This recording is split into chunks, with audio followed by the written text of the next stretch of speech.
It's Pride, and that means we're going to do another queer-focused episode.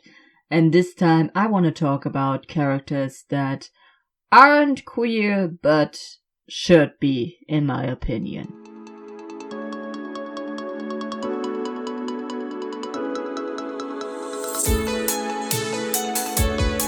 I'm CommanderNici, and this is your favorite podcast on gaming. At least, I hope so.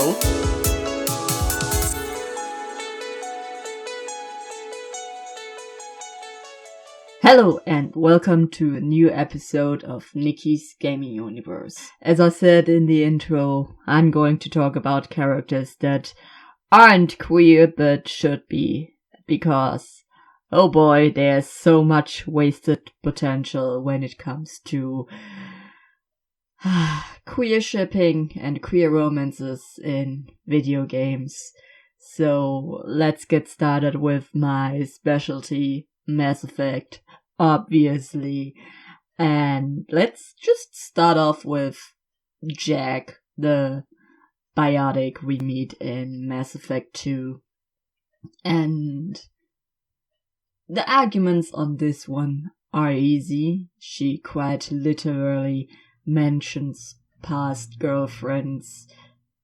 Heck, even if it's just a fling, like, she and male Shepard can have just a fling that absolutely ruins the potential for a full-fledged romance with her. Like, even if it was just those, like, maybe Shepard could be the right one for her, that having an actual girlfriend maybe works out, even if it's a thing of the past that she just had girlfriends as a fling, but why would she call them girlfriends? And it's quite literally in the files that data miners once found that, I think it was like in a layer of the Shadow Broker, that there was dialogue hidden in the files that I think if you romanced Liara in Mass Effect 1 and then went on to romance Jack, that Liara complained to Fem Shep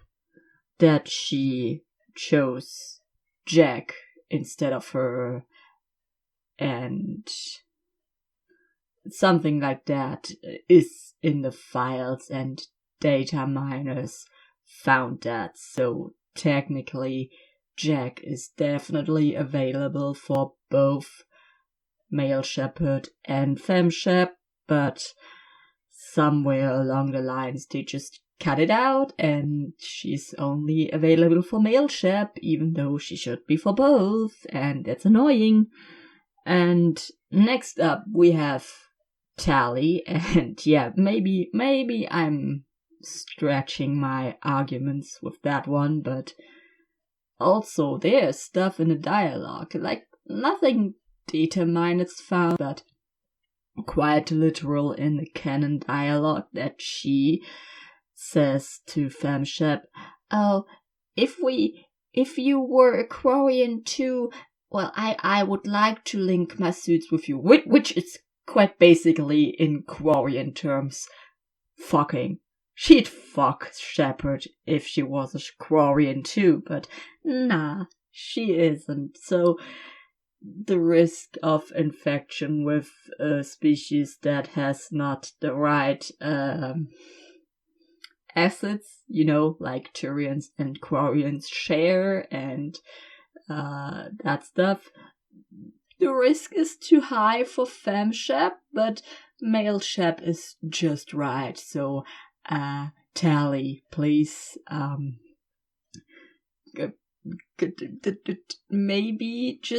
maybe take Fem Shep into consideration too in your dating pool, because I mean, if you consider, so what I'm getting from this dialogue is that Tali is definitely kinda bi, but only for Quarians, so that's kinda sad. Next up, and maybe that's just really, really wishful thinking, I kind of want to take Garrus into that thing too, because to me, Garrus and Tally are kind of something along the lines of two sides of the same coin. Like, I don't know, they are just like these really different aliens that you... I mean, there's Krogan too, but they look like, in a way, too alien, and Turians and Quarians are humanoid enough, if you get what I mean. And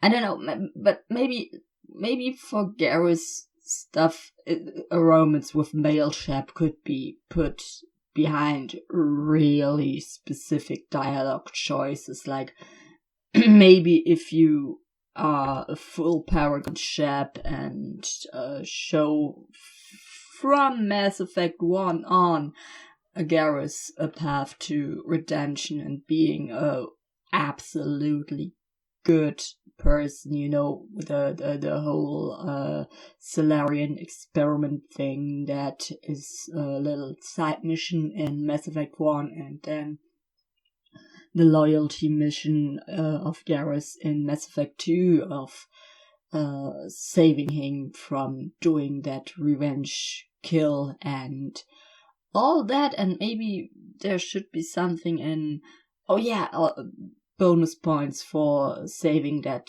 Turian squad with the old bomb on Tuchanka, all that stuff. Like, if you resolve that as the Paragon option, maybe then for specific stuff that a male shepherd could romance Garrus, and make it like in with the romance with Kaidan, that only late in Mass Effect 3 you can romance him, but for Garrus you should have done the work towards relationship all over the past 2 games, and just to have it really oddly specific.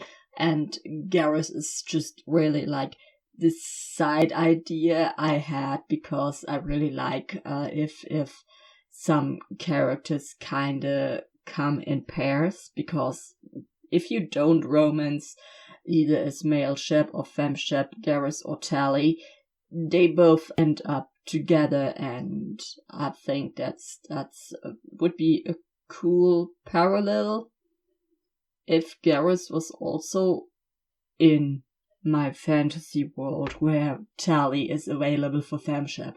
Like, if in that world Garrus was also available for male shep, it would be fun to have the game be like that. Like, if they don't romance either one of the shepherds, that they end up together. So that's kind of fun. And next up, talking about two sides of the same coin, we can't talk about late bi awakenings if we don't mention Kaidan Alenko and Ashley Williams, because if Kaidan gets his bi awakening, why not Ashley too? And especially with her character, it would make room for so much interesting dialogue and internal conflict of her character if she suddenly is like, oh shit, I like women. I'm going to hell, but the world is ending, so whatever. Like, you know, she's like, I don't know what her take on gay stuff, but given her overall character, and like she has some character growth and stuff, like she later is a lot better if you give her the chance and don't blow her up on Vormire.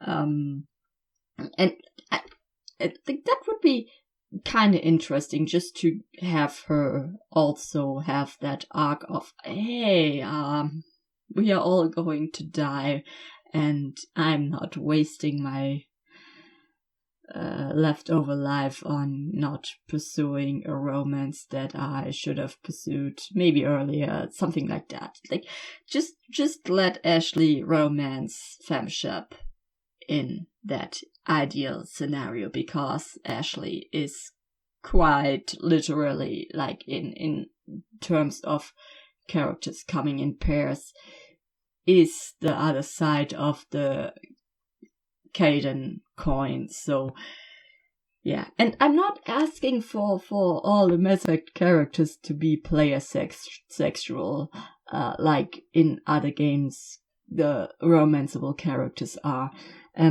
Also, just as a little joke answer here, let Thane romance Mailship. That man is dying. Let he have some dick before he dies. Just to put that as a little joke in here. No, but as I said, I'm not asking for the romanceable NPCs to be player sexual. If it was the case, I would throw Miranda in there, because I would love for Femshep to be able to romance Miranda, but there's a certain narrative point that I kinda get why she would not be available for Femshep, and it's the whole,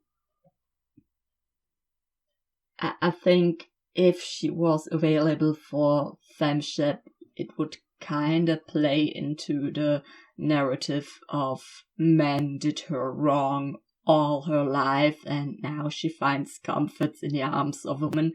Like, it would make for a neat narrative if it gets me to my Femshep Miranda romance, but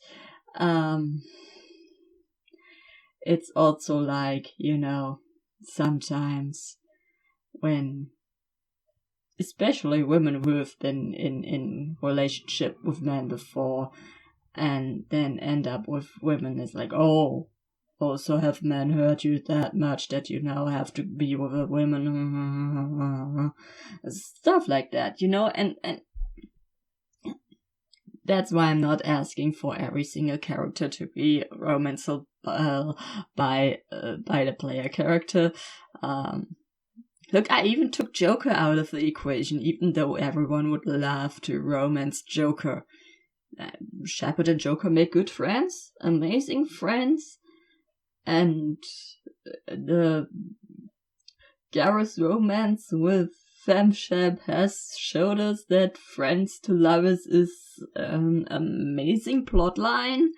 So why not have that with Joker too? But no, I'm saying that's enough. Let's have Shepard and Joker just be friends. Like, that's alright. And speaking of player sexual characters, well, maybe have games like Skyrim and Fallout 4 and all the other RPGs that feature somewhat romance. Like, I wouldn't even 100% consider the romances in Skyrim and Fallout 4 romances, but like they are there, and you get like the lovers embrace buff for your EXP, so it's there. But I would love some more nuance when it comes to the player sexual characters, just like Stardew Valley does. Like, a handful of the bachelors and bachelorettes in that game do have explicit dialogue, and not explicit in a sexual spicy way, but like in a it's gay stuff way, explicitly gay dialogue. Like, I don't know, Leah has a ex-girlfriend if you're a female farmer trying to romance her, Alex has some dialogue of that he never felt like that for a guy before. Sebastian is like surprised that you are showing interest in him because he got his hopes up, and his surprise of male farmers showing feelings for him is more on the way of, oh, thank God you're gay, and not like, oh, like that in a way of Alex is like, oh, well, and I think Elliot has also some dialogue about not feeling like that for another guy before, and same with Abigail. Like, some characters in Stardew Valley have specific dialogue that talks about the potential queerness of the relationship, where in Fallout 4 and Skyrim it's more like, oh yeah, oh cool, you like me, well I guess I like you too.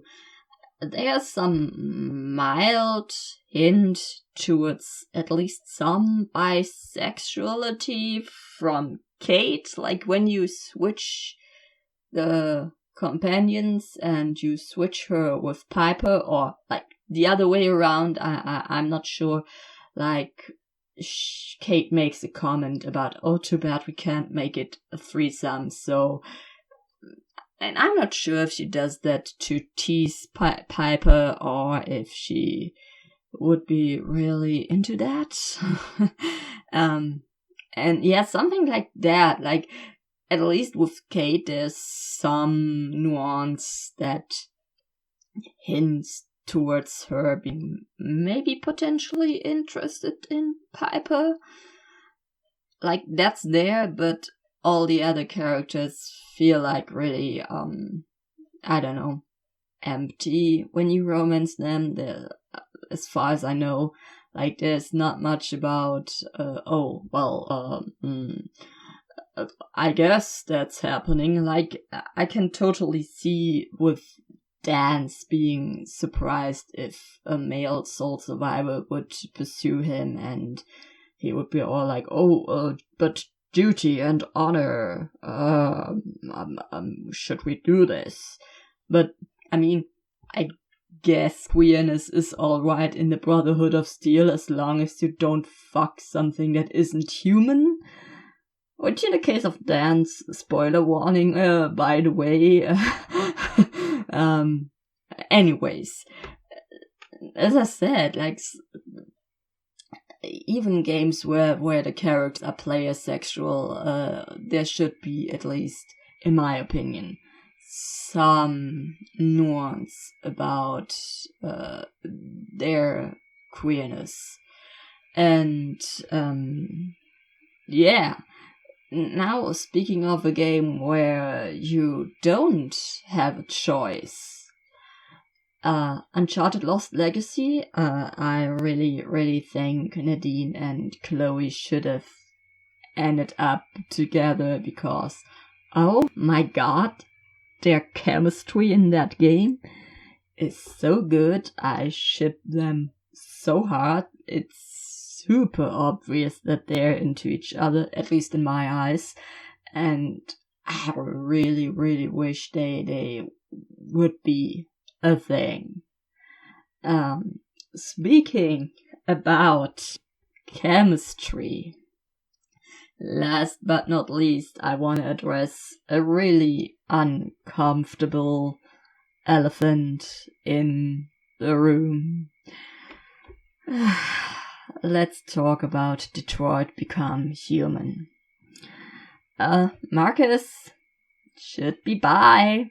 Marcus should have the option to choose between Simon and North, but he can only romance North, even if he chooses the absolute pacifist way of doing that revolution, and North hates all humans and wants to kill them, and she still gets together with Marcus even if he's a peaceful little saint, and that's weird that she is able to get into a relationship with him when he is that peaceful and she hates humans so much. Make that make sense? Oh, I remember why we can't romance Simon as Marcus in Detroit Become Human. Because David Cage doesn't make games for That's what he said. Apparently, like some claim that it's a translation error from French, but I don't think that's a translation error. That's just people defending him, even though he is overall accused of being a horrible human being, talking about the whole Elliot Page thing and the whole way he treats women characters overall in his games, stuff like that. So, and before people come and say, but there's gay representation in Detroit Become Human. Yeah. 2 sex robots that also potentially both of them die. Oh great, we have the bury your gays trope, and we have lesbians that are being sexualized for the male gaze.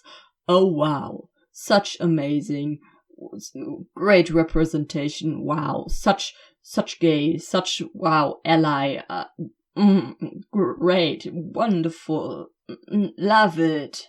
Not like that's not good representation if it's 2 sex bots who are in love and who both of them can die. Like one of them does and the other dies, and that's bullshit. That's absolute fucking bullshit. That doesn't count shit for representation these days.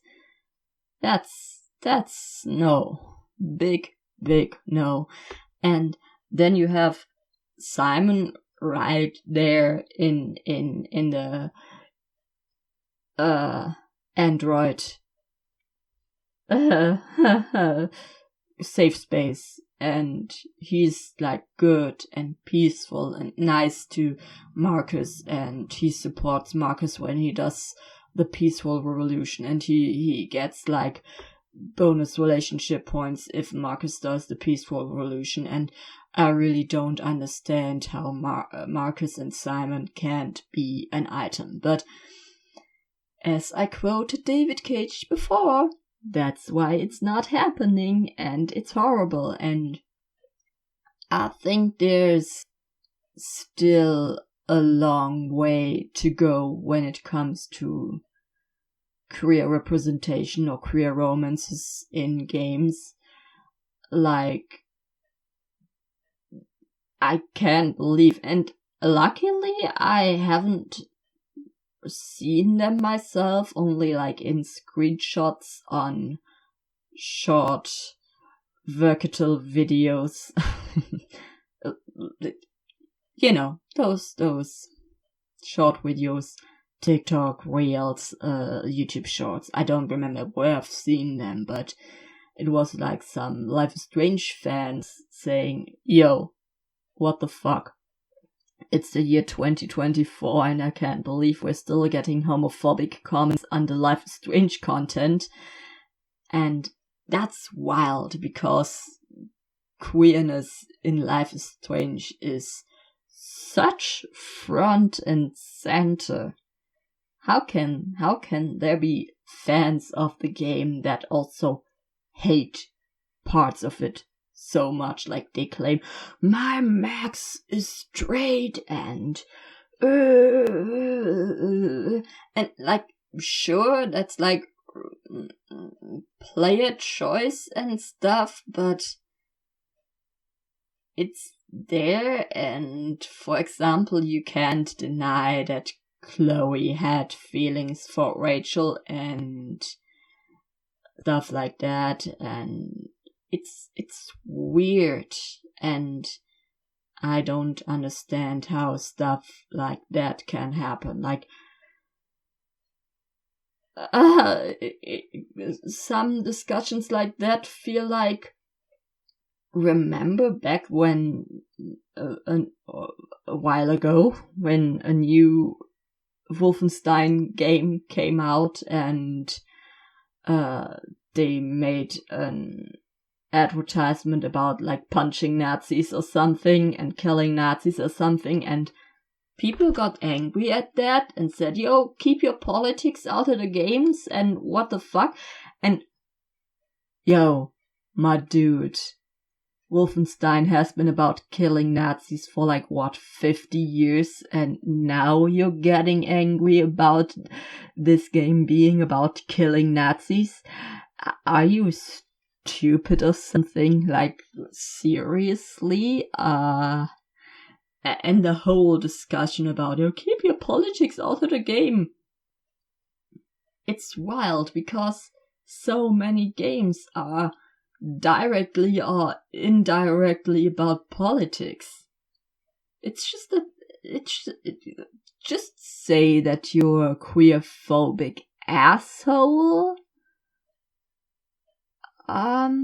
Maybe? Same with the current, and that's not a queer topic, like, same with the current discussion about that new Assassin's Creed game with the Black Samurai.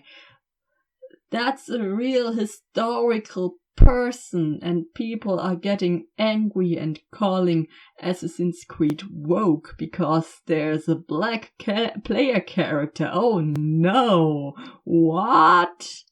That's unrealistic? A game where, I don't know, weird ancient high-tech civilizations control everything and the Pope has super-powered magical objects, and you talk about realism? Excuse me?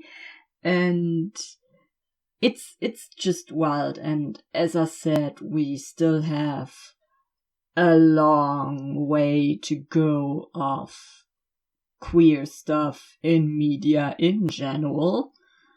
Especially games, and I just really wish, as I've said in this episode, there should be not really more queer romances, but like also better ones. Like, it's kind of sad that the male shepherd only gets to be queer in the last game. Same as FemShep only gets an actual exclusively only for her romance also just in the last game. Like, there's Liara, of course, but she's player sexual and it's such an easy romance. Like, you can absolutely accidentally stumble into a romance with Liara because she's just so impressed and enamored with Shepard that one nice dialogue too much to her and suddenly you're dating the sexy blue alien. And as I said, there should be more nuance for some characters, more open dialogue and character development. And if a game has player sexual romanceable characters, there should also be nuance mentioning at least a tiny bit of, this is a queer relationship. Just a little bit. I'm not asking for much. If a game, if just one guy can do it with Stardew Valley, it's just one line of dialogue somewhere in the game that kicks in when the game sees, oh, you're a male character romancing this other male character. We have to put this line of, and then that line of code kicks in and says, oh, I've never had feelings for a guy before, but here you are. Like, if one guy can code it alone in his office, living room, whatever, why can't big companies do that? And it would be so easy. Like, look at rainbow capitalism. Slap a rainbow coloring on it in June and you're fine. Queer people will buy anything if there's a queer colored thing on it. Look, that game has queer representation. Go buy it. And, like, it's not even...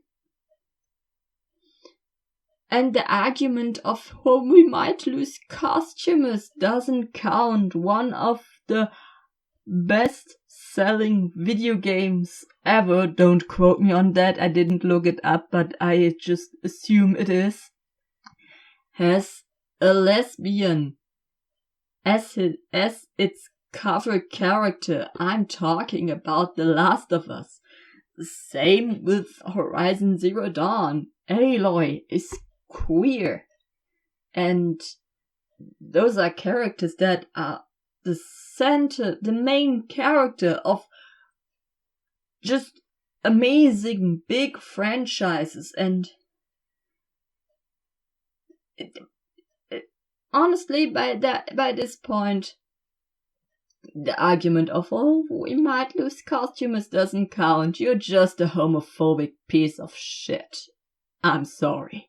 That's just the truth. And yeah, I don't know. I just want more cool queer romances in video games in the future. And I think there's hope. There's a new Life is Strange game coming up. There's a new game by the creators of Life is Strange coming up. There will, in the far future, be a third The Last of Us and also a third Horizon game. So there's hope, and if hope is still there, everything is good. And with that, this episode comes to an end. I hope you enjoyed it. Feel free to answer the question of the episode, and maybe follow me on my social media, especially Channel 3, the Goodreads for video games. All important links are in the description, and until the next episode, bye.